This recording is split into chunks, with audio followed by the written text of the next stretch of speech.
এইমাত্র আবহাওয়া দপ্তর থেকে পাওয়া আজকের সবচেয়ে গুরুত্বপূর্ণ খবর। আগামী শুক্রবার থেকে আবহাওয়ার ঘোলবদল, বাড়বে তাপমাত্রা, এবার কমতে পারে শীত, এমনটাই জানাচ্ছেন আবহাওয়া অধিদপ্তর। এছাড়া আজও আগামীকাল উত্তরবঙ্গ সহ দক্ষিণবঙ্গ এবং কলকাতার কোন কোন জেলার আবহাওয়া কেমন থাকতে পারে, এই বিষয়ে কি বলছে আবহাওয়া দপ্তর, বিস্তারিত জানিয়ে দেবো ভিডিওটির মাধ্যমে। বিস্তারিত জানতে হলে অবশ্যই ভিডিওটিকে শেষ পর্যন্ত দেখবেন, আর ভিডিওটি ভালো লাগলে একটি লাইক করবেন। আর এই ধরনের আবহাওয়ার আপডেটগুলি প্রতিনিয়ত আপডেট পেতে হলে আমাদের চ্যানেলটিকে সাবস্ক্রাইব করে পাশের থাকা বেল আইকনটিকে প্রেস করে আমাদের সঙ্গেই থাকবেন। তো চলুন এক নজরে দেখে নিই। ডিসেম্বরে জাঁকিয়ে পড়েছে শীত, কোথাও 5 কোথাও 9, উত্তর থেকে দক্ষিণ সবই শীতে কাবু। পশ্চিমবঙ্গের জেলাগুলিতে তাপমাত্রা 9-এর কাছাকাছি ছিল গতকাল। মহানগরীতেও তাপমাত্রা স্বাভাবিকের থেকে 1 ডিগ্রি কম ছিল। তবে আলিপুর আবহাওয়া অফিস জানালো ফের ভোল বদলাবে আবহাওয়ায়।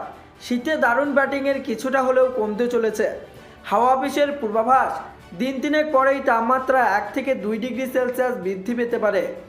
আগামী 5 দিন উত্তর ও দক্ষিণবঙ্গে যেমন ঠান্ডা ছিল তেমনই থাকবে, তবে 22 তারিখের পর থেকে বাড়বে গরম। আবহাওয়া দপ্তর জানিয়েছে আজ রাজ্যের সবকটি জেলার আবহাওয়া শুকনো থাকবে। আপাতত কিছুদিন মেঘলা আকাশ থাকবে রাজ্যের অধিকাংশ জায়গায়, কারণ প্রচুর পরিমাণে জলীয় বাষ্প প্রবেশ করবে দুই বঙ্গেই। রাজ্যের কোথাও বৃষ্টির সম্ভাবনা নেই বললেই চলে। আজ দক্ষিণবঙ্গের সবকটি জেলার আবহাওয়া শুকনো থাকবে বলে জানিয়েছে হাওয়া অফিস। ক্ষণে ক্ষণে আবহাওয়ার পরিবর্তন। আগামী 22শে ডিসেম্বর থেকে কলকাতা সহ দক্ষিণবঙ্গেও কিছুটা বাড়বে তাপমাত্রা।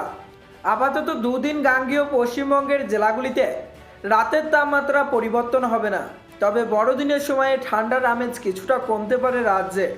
পশ্চিমের জেলাগুলিতে এমনিতেই ঠান্ডা বেশি পড়ে। পুরুলিয়া, বাঁকুড়া সহ পশ্চিমের জেলাগুলিতেও তাপমাত্রা 3 থেকে 4 ডিগ্রি বাড়তে পারে। আজ কলকাতার সর্বোচ্চ তাপমাত্রা 24 ও 14 ডিগ্রি সেলসিয়াসের আশেপাশে থাকবে। উত্তরবঙ্গের আবহাওয়ার পূর্বাভাস অনুযায়ী উত্তরবঙ্গে আপাতত বৃষ্টির কোনো সম্ভাবনা নেই। আগামী কয়েকদিন উত্তরবঙ্গের জেলাগুলির তাপমাত্রা একই রকম থাকবে বলেই জানিয়েছে আলিপুর আবহাওয়া দপ্তর। আগামী সপ্তাহে কিছুটা বাড়বে তাপমাত্রা। তো বন্ধুরা, এই ছিল আবহাওয়া দপ্তর থেকে পাওয়া লেটেস্ট আপডেট।